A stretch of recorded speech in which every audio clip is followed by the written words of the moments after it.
97 on the box. Good morning, H-Town. Very special interview today. This is like it's like a proud big brother moment right now. Let me start from the beginning.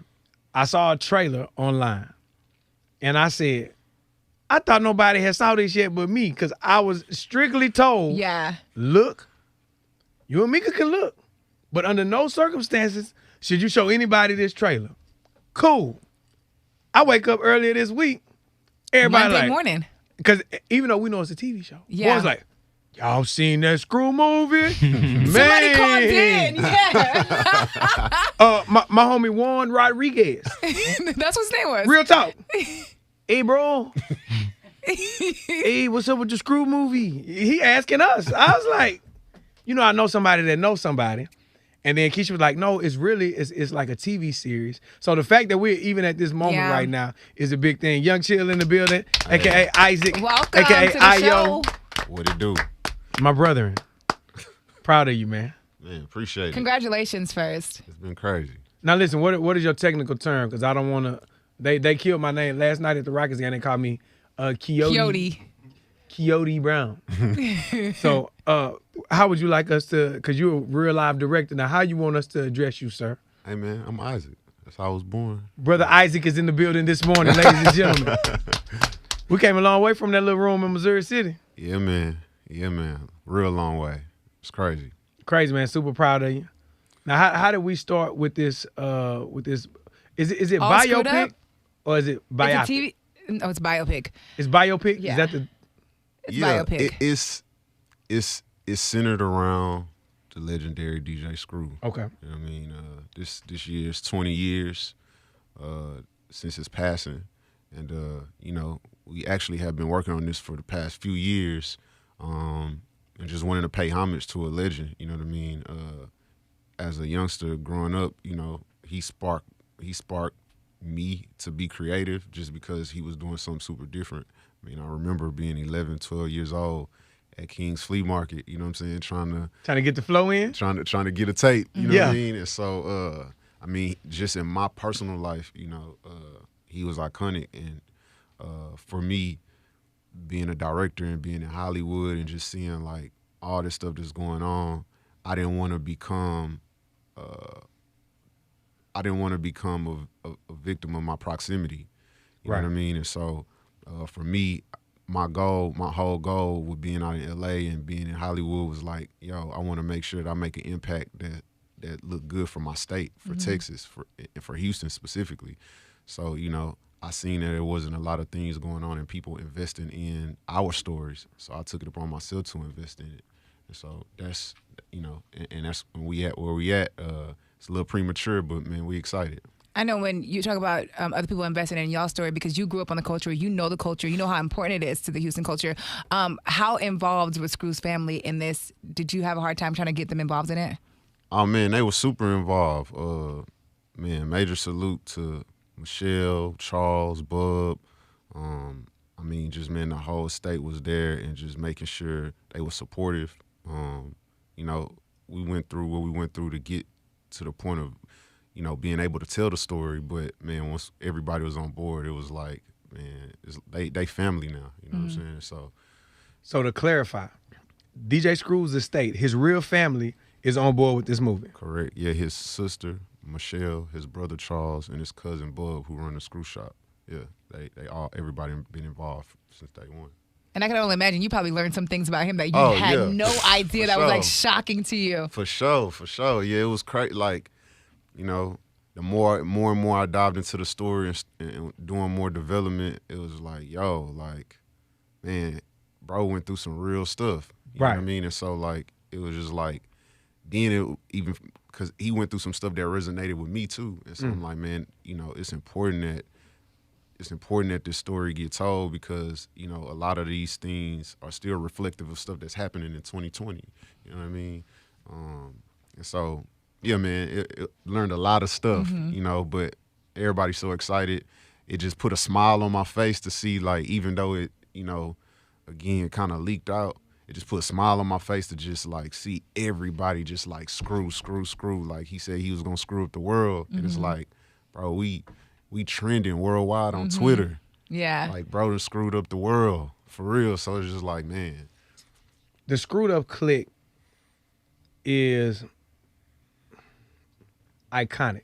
Absolutely. Especially here, being from where we from. People like Kiki and Fat Pat, to me, those are the two that really drove the sound of our region. 1,000%. To this day, people still freestyle how Key and them used to freestyle when they was at Screwhouse. For sure. Fact. Fact. Of course, Fat Pat is no longer with us. Was Kiki involved in this movie at all? Kiki was definitely involved. Kiki was there on set.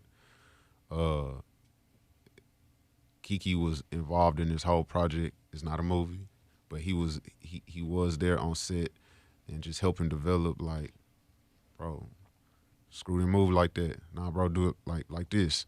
Bro, when he turned, man, he had one headphone off. Like, he was just, like, on me. You know what I'm saying? And I appreciated that, and I think everybody that was on set and redepicting some of these moments that's inspired by true stories was so appreciative of, because he the last, you know, he the captain, and he's still living. He was there in that room, you know what I'm saying, during that time frame.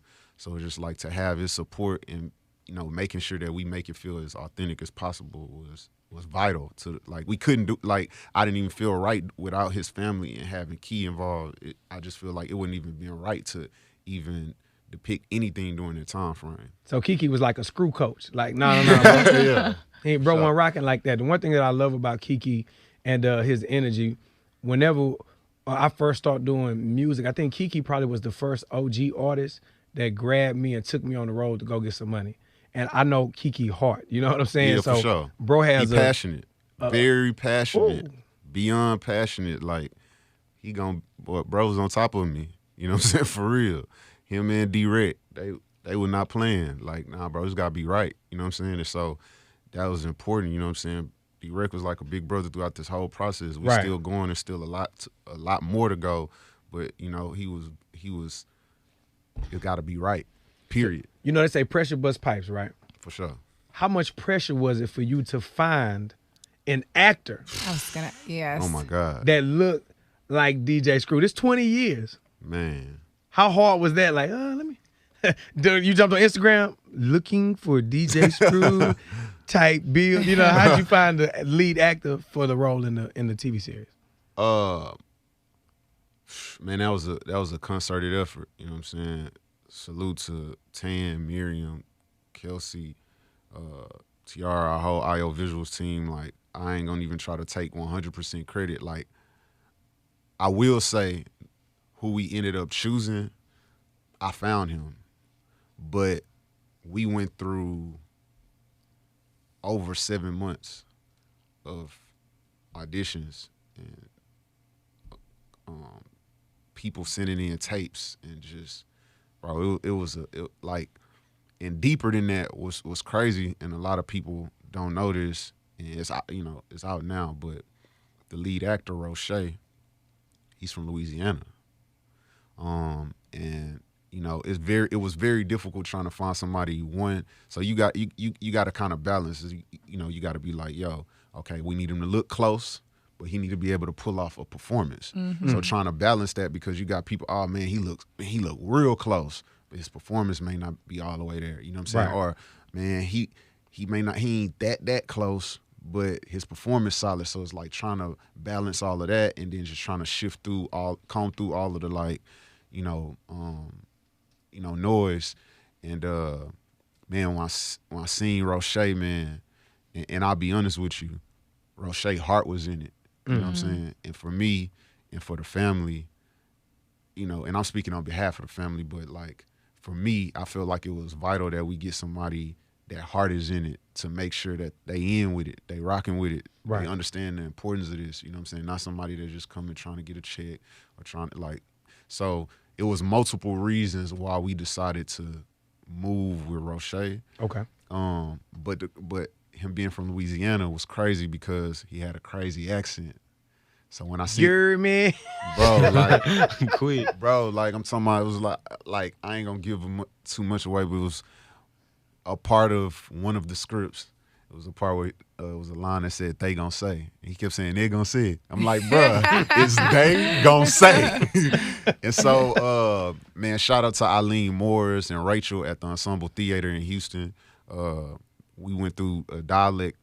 We put them through dialect lessons for over 8 weeks. Oh, wow. Really? Yeah, man. So, but I believed in him. The performance was strong. He looked close enough. And for me, when I'm looking at like these other films, it's like, sometimes it's not even about how close the person look. If you can draw in a, like the performance, right? You feel what I'm saying? Is people gonna be locked in? And so I knew his heart was in it. He looked close enough, and he was willing to work. He was willing to put in the work. You feel what I'm saying? So we flew him out here to Houston.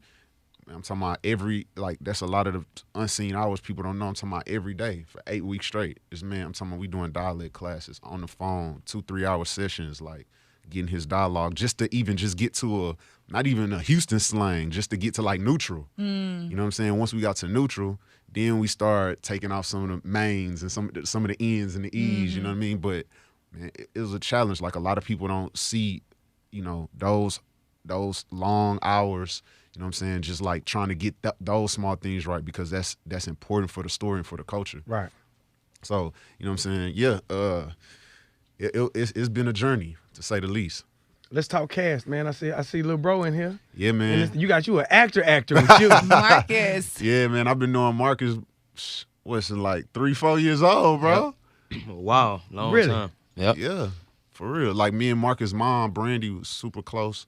And man, I'm gonna go on a limb and say I remember the first time I remember seeing Marcus like try to rap. I mean, we was with my brother Jay Cut in Mo City. Jay Cut, yeah. And yeah, man, I've been knowing Marcus since a kid. You know what I'm saying? Like, bro told me, man, his birthday came. I'm like, how? I'm like, oh, boy's getting old. Yeah. Man, I feel like an OG. That's how I feel whenever I talk to you. Like, oh my God, this boy's gonna get married. What is going on out here? Yeah. So who does Marcus play? Marcus plays or depicts a guy named Toe, who's real close to Screw. And he was one of the first guys to buy a Screw tape.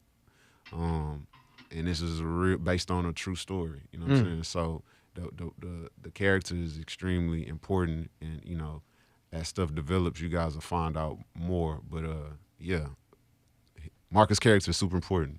How was it for you? Because of course, Cloak and Dagger. Like I really watched that. Like so when I seen you, I was like, oh, that's little bro for real. You know what I'm saying? Yep. So for you to go from, let's say, the Marvel scene, and now you're back at home, and you know how much this story means to us here. Absolutely. How was that for you to play that part? An honor.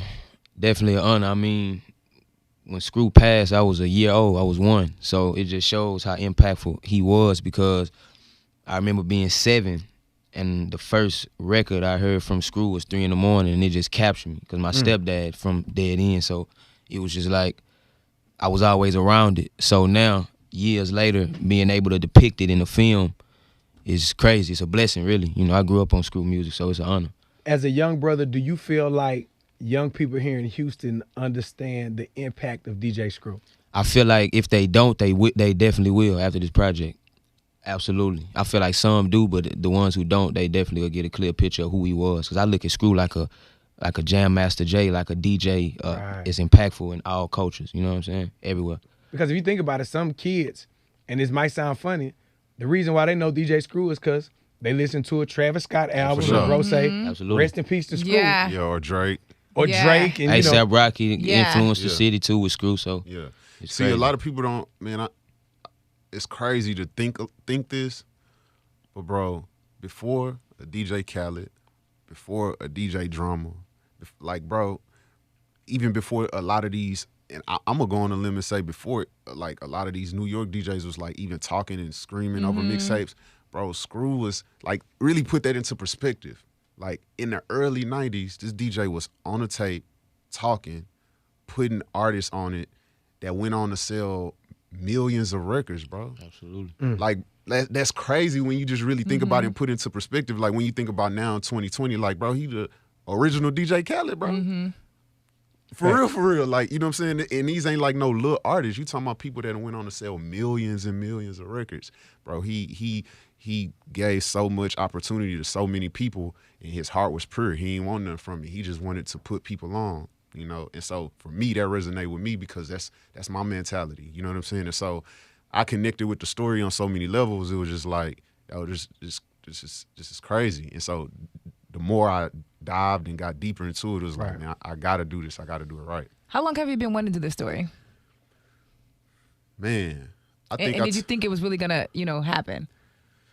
Man, I told my sis Latoria about this probably like 3 years ago, and I was just talking about like, man, it would be, it's just like the brainstorm said, yeah. Crazy. We had a DJ Screw project. You know what I'm saying? Right. And then it went from, okay, what does that mean? Then, I just started slowly taking the steps to make sure that, like, the more and more, you know how sometimes you have an idea, and I know God called me to do this, because you got some, when you go to sleep thinking about something and you wake up thinking about the same thing. Yeah. It's a calling, bro. You know what I'm saying? Like, not just one night. It's like multiple nights. I'm talking about seeing Screw in my dreams, like, bro, like, you know what I'm saying? Just like Marcus. I mean, Marcus was one, but like I said, I was 10, 11 going to King. So I'm still a kid. You know what I'm saying? So to think how, like, Screw would have been, I think 49 this year. You know what I'm saying? Right. 49 or 50, like, bro, that's a large gap. This man was one, bro. You know what I'm saying? So when you think about that, like, this man impact and the sound he created and originated and style has transcended decades. You know what I'm saying? And so, yeah, it's crazy. I think that some of the stuff that I was seeing online, and I wanted to sit with you, one, because I know our relationship and I know how honest we are whenever we talk to each other. Were you concerned at all about the quote unquote, like, North Side, South Side beef during that time period? As far as you having to depict that. At the end of the day, it's inspired by true stories. Right. The truth is the truth. For me, ultimately, and people will soon find out, man, this project is for Texas, for the city of Houston, from the north to the south, to the SWAT, to the east, to the west, for every side of the city. You know what I'm saying? This is going to be big for all sides, you know what I mean? But as a director, a story got to start somewhere. Right. You feel what I'm saying? And what everybody has seen is a trailer. You know what I mean? Again, it was leaked, and it wasn't supposed to come out in the form that it came out, but it came out. Right. But so you seeing, this is bigger than just obviously just that trailer. You feel what I'm saying? But this will be beneficial for every single creative in the city of Houston and every single creative in the state of Texas. And it's inspired by true stories.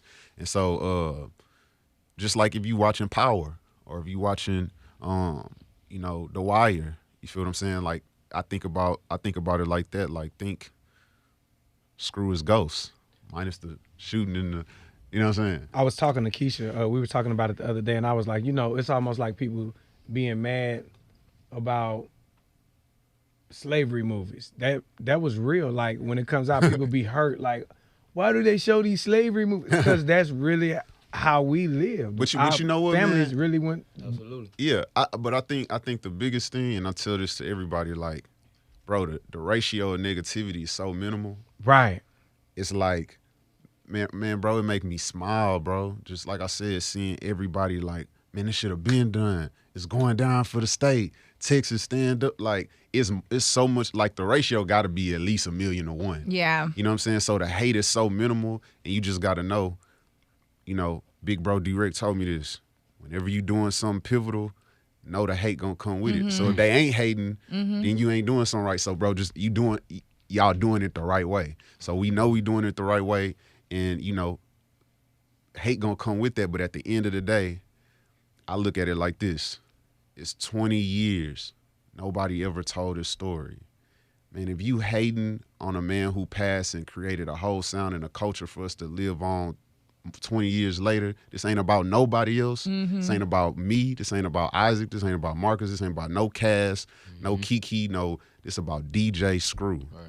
20 years later, and if any shape, form, or fashion, you not supportive of that, you ain't, you know what I'm saying? Like, if you got love for Screw, you got love for this, what we doing. Right. And I think shout out to all the people from the SUC, all the people from the Swisher House, man, everybody that is aligning with us and like, man, we see it, we get it, you know what I'm saying? And we love that. We love them. Right. They created this culture. So, you know, for me, it's just, man, let's keep pushing it forward because it's going to bring the light and the shine back on the city.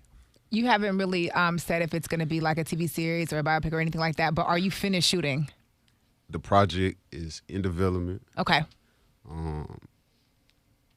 It's in development, and it's a lot going on right now. And you're looking, I mean, obviously shoving it to networks or? It's in development. Okay. Just asking. You know what? I think it may be in development. How in the world? Because I feel kind of hurt a little bit. I'm in my feelings.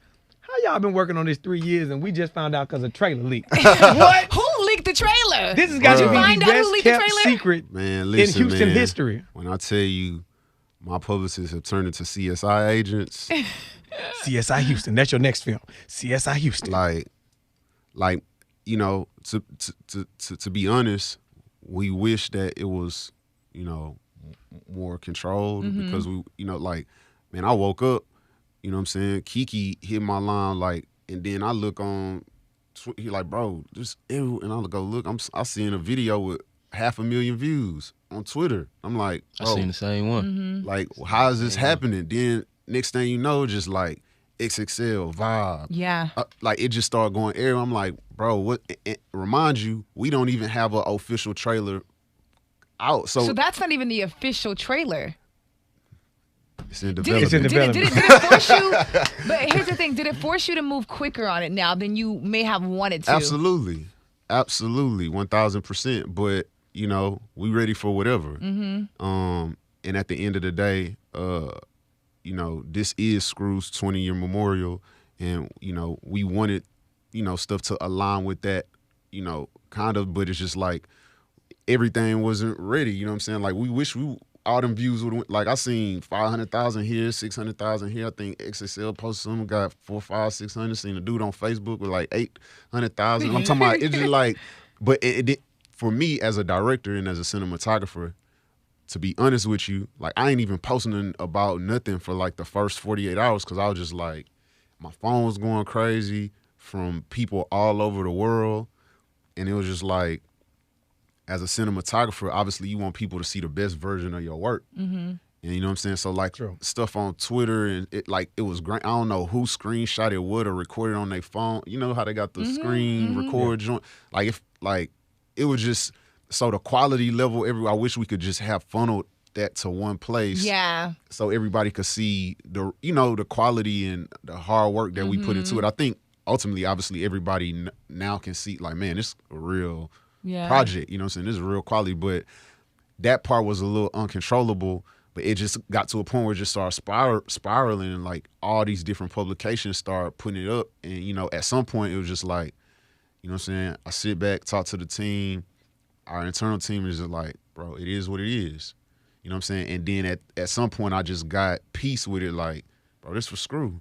You know, I mean, because a lot of the stuff wasn't talking about me as a director. It was just like, DJ Screw, this coming out. Yeah. You know what I'm saying? So, like, it's like nobody know what's happening. People cutting up, making their own edits. It was just... Oh, that's coming. Boys is going to do their making own up own stories on like a lot of the blogs. You go to the blogs, man. Everybody has their own story of what it is or what they think it is. Because I know when we're doing our news report, like I'm reading off the blogs, not knowing that this is not coming straight from you. Yeah, because there was even a part I asked Kiara, like, can I even say this? Because I don't even know if this is going to even be in the movie. You know what I mean? Yeah. So, and that's why it was important to, you know, to talk about it, because at first it was just like, yo, so much stuff is happening so fast, like we should just stay silent. But then, you know, out of the integrity for the family and for the estate, it's important. It was just important to say, like, yo, this is in development. Things are still in the works. This is not, we don't have no for show release date. Just ain't a movie. And stuff is still, you know, in motion. What is your vision for this project? When everything is said and done, and not even about TV networks and none of that. Yeah. What is your vision for this project? When you started making this project, what did you see the finish line being? The finish line is? The finish line is an opportunity for every creative in Texas. Okay. Period. You know what I mean? Like a lot of these, and to highlight some of the people who did not get the light they deserved during that time frame. You know, this project, first and foremost, this project is 100% a Houston-based film production team, which is major. You know what I mean? This is stuff, you know, these huge Hollywood companies put millions of dollars into, and just to know that we put something together at this level with a 100% base Houston team is vital. You know what I'm saying? Like that's, so we bringing opportunities from that space. Then obviously, you know, the project gonna have music underneath underscore. Boom. Now we got the opportunity to include so many different dope artists from Texas and introduce, you know, that vibe, and so you got that element of it. And then now we get to highlight some of these stories and some of these inner stories that, again, may or may not have been told during that time period, and highlight some people that may not have got the light they deserve. So it's so many different layers, but ultimately, to, like you said, the finish line is to open up the door for Texas. You know what I'm saying? Like, it's no point for me to be this director in Hollywood working with big companies like Sony Pictures and Marvel and doing all this. Like, what am I doing for the town? This, like, how am I elevating where I'm from? How can I help give more opportunities? You know what I'm saying? And that's what IO is about, opportunity. And so that's you know, that's what it is. How hard was it for you? Well, because this is a true statement. Two of the most talented artists in the city are really sitting in here with me right now. These are not games. This is real. Appreciate that, bro. Marcus is probably the best Hard. rapper for a Marcus long hard. time. Like, Yeah. not even, it's frustrating because bro would jump on Instagram, right? And there don't be no million views. And he just be smooth. He be killing, but his face don't even be like really, slight work. It'd be like this. slight work. He be like, yo, look. And he be rapping hard, but his face be so calm. Like, you know what? That's what you got to make one of them angry videos. You do that because you already rap good. If you just they gonna be Spitting like, out at the he's camera. Like, yeah, Extra Hulk. You do some of Extra that. grit. You do some of that. Right. Legitimately one of the most talented artists Absolutely. I've ever met. Period. Appreciate Just that, bro. pen game strong. You creative in the studio writing. Boy, I seen your streams. I seen your numbers streaming around this thing. Boy, chill vibes. You see me? Hey. Boy got the whole Say. streaming numbers up. He was like, oh, it's another million. Thank you, guys. Another million.